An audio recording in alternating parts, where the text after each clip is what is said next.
He won't tell you that, so it's my job to do that. And he didn't ask me to. Anyway, here's Jay for the wrap-up. You'll find the video on Best's TEDx site. Thank you, Best. Thank you, everybody, for coming. Always great to see you. I know we promised to get you out of here by 10 o'clock, so I've got 10 minutes to try and do this. I promise I'm trying to keep it deliberately shorter than usual. So here we go. Let's see how quickly we can get through this. All right, a week or so back, the Associated Press, on their Twitter account, breaking, 2 explosions in the White House, Barack Obama injured. And anybody know what happened to the stock market? Flush. Now, this is where we live today. We live in a world where a tweet, a single tweet, can do, what was it, $136 billion in damage. Those of you in risk, hi, how are you doing? Well, that's what we're talking about. All right, so obviously, this qualifies not so much as a hoax, although it's probably in the same sort of category. It actually was their account was hacked by, well, at least it was claimed to be hacked by the Syrian Electronic Army. How they're allowed to keep their Twitter account when they are hacking other people's, I'm not sure. But anyways, the Associated Press is a recognized authority, right? They work long and hard to build up trust so that everybody thinks, all right, if AP tweets it, it's the real deal. And this is where we all have to become journalists ourselves. Just because you heard it from one source, even a somewhat reliable one source, check around, find out, anybody else talking about this. Now, of course, sometimes, you guys remember the Boston bomb going off. A couple days later, one of the news sources said that suspects were in custody, but they really weren't, and all the news outlets started to, the major mainstream news sources, started to reference each other, citing each other as the source of that information, rather than actually citing some sort of official body. And so Twitter now is full of these places that look really, authoritative, putting out information that you could very quickly, I mean, how long does it take you to retweet that? One click, right? Boom, bam. That goes out and spreads really fast, causing panic, other things to happen. And of course, this showed up on all the Bloomberg screens in all the financial trading offices around the world, and immediately the markets react to that information. So it's not so much the market's broken, the market does what it's supposed to do, it prices in new knowledge, or what it thinks is knowledge. But here's the important thing, right? It did snap back, right? It didn't take long for a few other serious news outlets to actually check, did the White House get bombed? It's a pretty easy one for them to check, and it turns out, of course, it hadn't been. And so this got cleared up pretty quick, and the markets immediately responded and came back. But this is what we are living in today. If any of you out there still think Twitter is some sort of toy or little game thing that teenagers are playing with, no. Like this is big league $136 billion stuff. You need to take Twitter seriously. And whether you agree or disagree with all of the great advice that Kay's been giving you, yeah, you have to get into Twitter, you have to be able to use it, but you also have to be smart when you're reading it, right, to be able to have that sort of permanent skepticism. Just because you saw it in a tweet doesn't mean it's real, right? Check it out, click the link, see if it follows through, see if you can find whatever the tweet says, is it real? And along the way, there has been so many times that I've seen people pronounced dead who haven't been pronounced dead. Which isn't terribly new. I mean, Mark Twain, remember back long before they were Twitter, the news of his death was greatly exaggerated. We do get these things wrong from time to time. Just click the link before you share the link. That's the rule. Make sure you know what's going on. So here's the other thing that was being shared and passed around. Facebook being deserted by millions. Okay, and when you've got billions doesn't really mean all that much, but it is true. There are in developed markets statistical decline in users. Last month, U.S. saw 6 million abandon it. This is all according to research being done by Social Bakers. Anybody using Social Bakers stuff right now? Love to talk to you afterwards. What you think about them? In the UK, 1.4 million fewer users checked in last month, fall of 4.5%. I mean, these numbers aren't, insubstantial. This matters. Like, losing 4% is something. And so the question keeps coming down to is why? What's happening on Facebook that's causing people to want to abandon ship? Well, some people call it Facebook fatigue. So, what is it? We've got, it's hard to see, but 20% of online adults who don't currently use Facebook say they once did but quit. 28% of users say the site is less important to them now than it was a year ago. And 34% of users say the time they spend on Facebook has decreased over the past year. People are spending less time on it. Young people, this is something I've noticed. I've been talking to some teenagers, doing surveys with teenagers lately. Most of them are far less interested in it than I would have thought they would be. I used to have this whole thing about digital citizenship and how their Facebook is their living, breathing CD, and you used to have to be in an Ivy League school to get on Facebook, and now you can be on Facebook to get into an Ivy League school. And a lot of the teenagers are like, really? I have to use Facebook? Oh, that sucks. And I'm like, really? Like, I thought they'd be keen on it. So these are some of the most common reasons people are citing for taking a vacation from Facebook. They're too busy, lack of interest in the site itself, no compelling updates from their friends, or worse, excessive gossip or drama from their friends. Concerns about spending too much time on it, or people just being too bored with it. I think there's also this other thing going on. Well, on the one side, I'm out there in the world trying to help teach people how to use Facebook as a marketing tool, and Facebook's doing everything it can to become a fantastic marketing tool. It is just that. As a marketing tool, it's driving us crazy. It's not. We don't want to go to Facebook to be marketed to all the time. We got to go to Facebook as an interesting place to hang out with people that we like, exchange social currency, the stories of the day. It's our online water cooler. It was our online water cooler. But when your online water cooler suddenly has all these like sponsored stories showing up around it, your water cooler becomes sort of a place that you're like, maybe I'll avoid that. Maybe I'll go like someplace where the marketers aren't trying to hit me every 5 minutes. And so we're seeing this sort of growth now in niche social. That's not to say that Facebook's not is going to go away. I promise you it won't. Facebook's going to be like Yahoo. It's going to be with us even long after anybody's thinks that it's relevant anymore. It will never die. And it'll still be a place where, as marketers, you'll be able to attract new interest and drive some traffic to your site. But really, you shouldn't be trying to build your business's community within the walls of Facebook. It's okay to sort of start to attract people's attention there, but you then need to move that community outside of it. Now you can either build your own social networking mini site within your own, or use other tools. There's lots of small community tools that work really well. Things like Path, maybe, that get you a smaller group of people, a really important VIP customers, maybe. There's lots of ways to sort of think about moving people outside of Facebook, making them into smaller niche communities. And this is the real trend. People realize that the Dunbar number, the fact that we can only have at most 150 active relationships. Even if you had that many, you wouldn't eat or sleep much. Most of our numbers are much smaller than 100.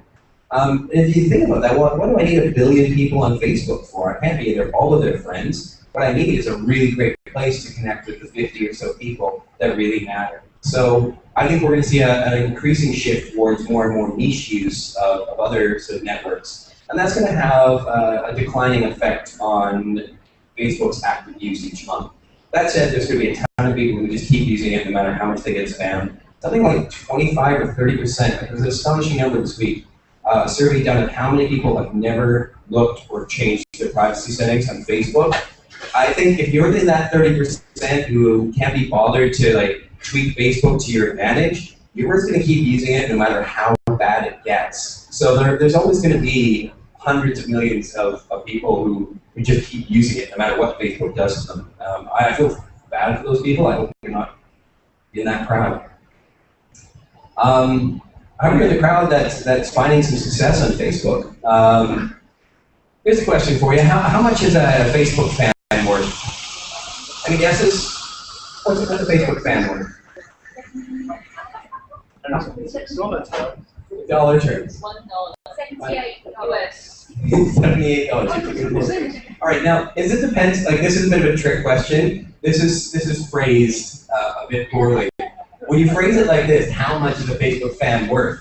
If you Google this, I can sell you Facebook fans, the more you want, the cheaper they get. If we go down to the best pricing package here, 10,000 subscribers for only $120 US. That's like 0.01 cent per fan. The fans are virtually free, right? Fans are essentially worthless. Well, that's not true, right? Because it all depends when we're thinking about this is what's a fan worth to the brand?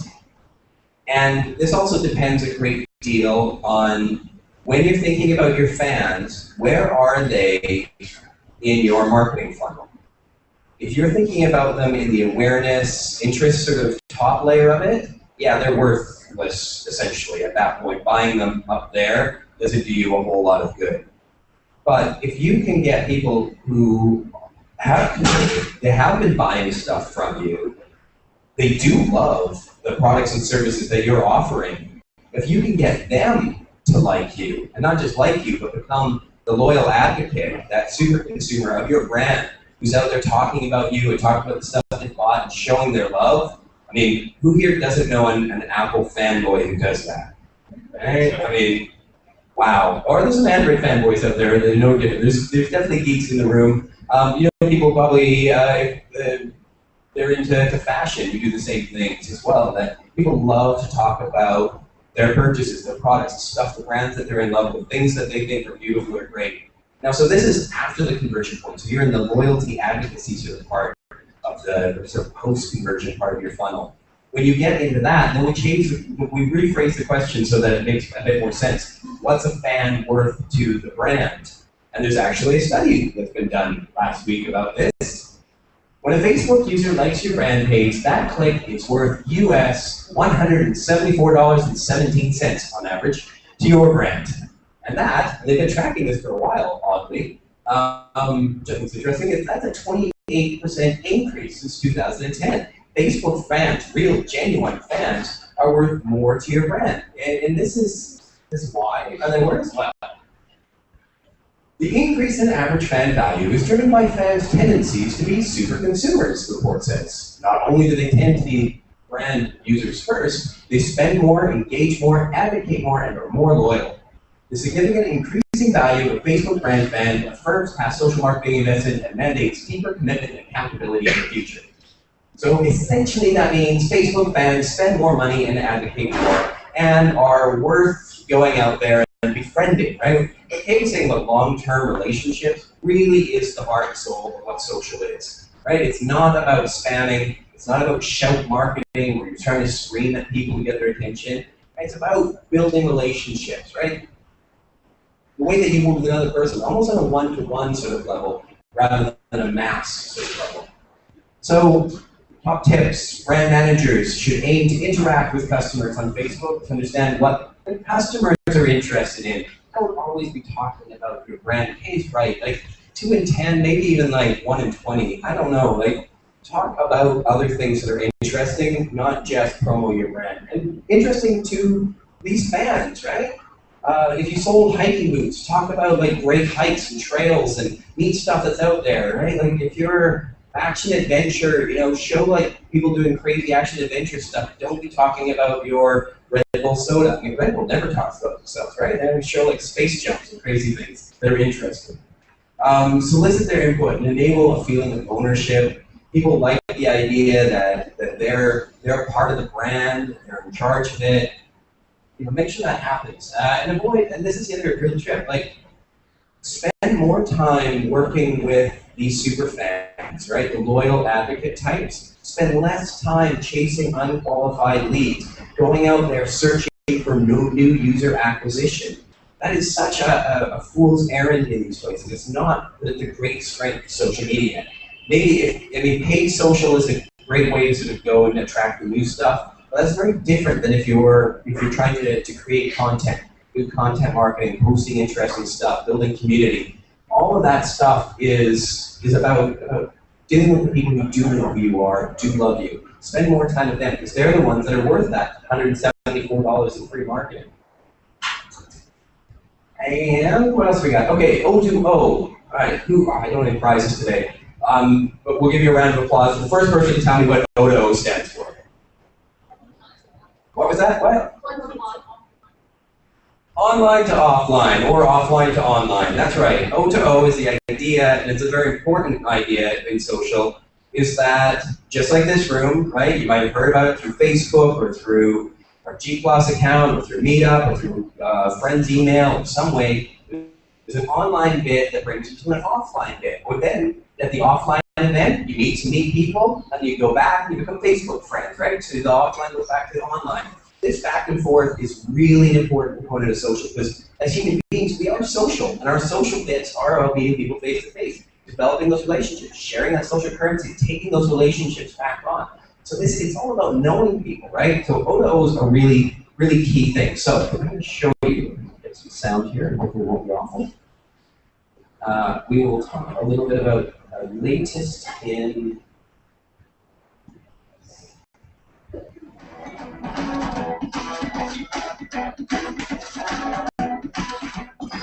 Now, toasting has received an upgrade. Budweiser presents the Buddy Cup. A cup integrated with Facebook.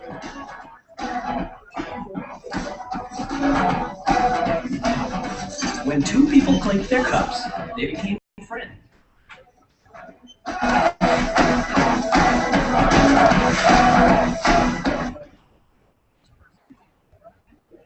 Facebook profile with the cup's chip. So, they just did the same as always. Went out drinking Bud and making new friends.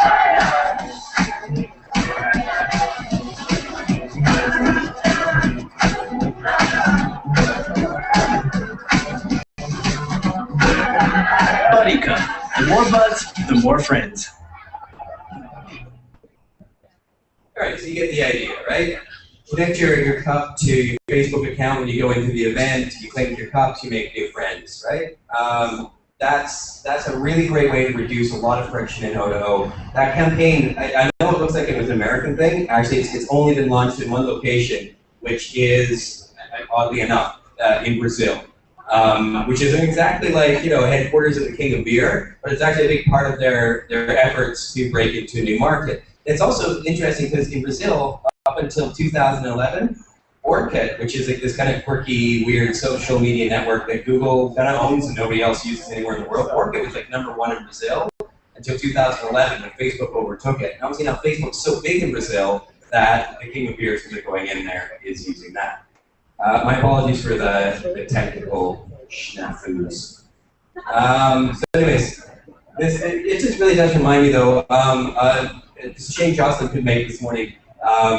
She's over at TBWA. She had a Twitter drink thing where did you go to that where you got the UFC band and then you went and each one of us was like you were either a liquor or a mixer. And so, like, you'd be walking around, and all night long, I was Red Bull. I'm like, I'm Red Bull, I'm Red Bull. And somebody's like, I'm vodka. Hey, let's get a drink. And but again, it was that idea of combining. And then when we did that, we would hook up on Facebook as well. So I do like these ideas. I'm trying to find ways, and you should think about these as well for how to get online to offline with your customers. And now here's a great online to offline crazy thing, like Karen's doing. Well done, friends over at Harbor City. Who hasn't seen anything on social media yet about the giant duck? Okay, great. So we're gonna do a little poll here. When you saw something on social media about it, was it because somebody was sharing a mainstream news story about it? Show of hands. Mainstream news stories? Or did you see it because someone had taken their own Instagram or Twitter picture or something like that and shared something like original content that they took? All right. Well. So what do you think there? First again, show of hands, mainstream versus pure social. All right, there you go. So at least amongst our very social savvy demographic we have here, people are seeing the Friends pictures first. It has gone crazy international because the main news outlet picked up on it. I was looking up the tweets last night on the news. It was like about 60 tweets per minute. Kenna's going to try and track some new numbers for us on it. But yeah, it was all these people overseas going, wow, giant rubber duck, I really want to go to Hong Kong to see it. And then, no offense, guys, I mean, I think it's a great thing to come and see, but I mean, wow, there's a whole lot of things in Hong Kong we're seeing. I'm glad the rubber duck's making you come here, but hopefully you come for the duck and you'll stay for like all the other cool things. But yes, it's a great project. A great piece of artwork floating in the harbor. It's only here until June 9th, so get down there and get your Instagram picture of yourself standing next to the rubber ducky. Please, everybody, try to get as many of those, like, I'm holding the ducky in my hand pictures if you can. I love those. All right, and that, my friends, brings us to the end of another HK Social. Please, a big round of applause for our hosts here, California. Thank you for having us. Please do tell your friends about them. A round of applause for Kwanzaa Pie and the baby pie for providing the whole thing. Ken, thank you so much for putting that big poll on the thing.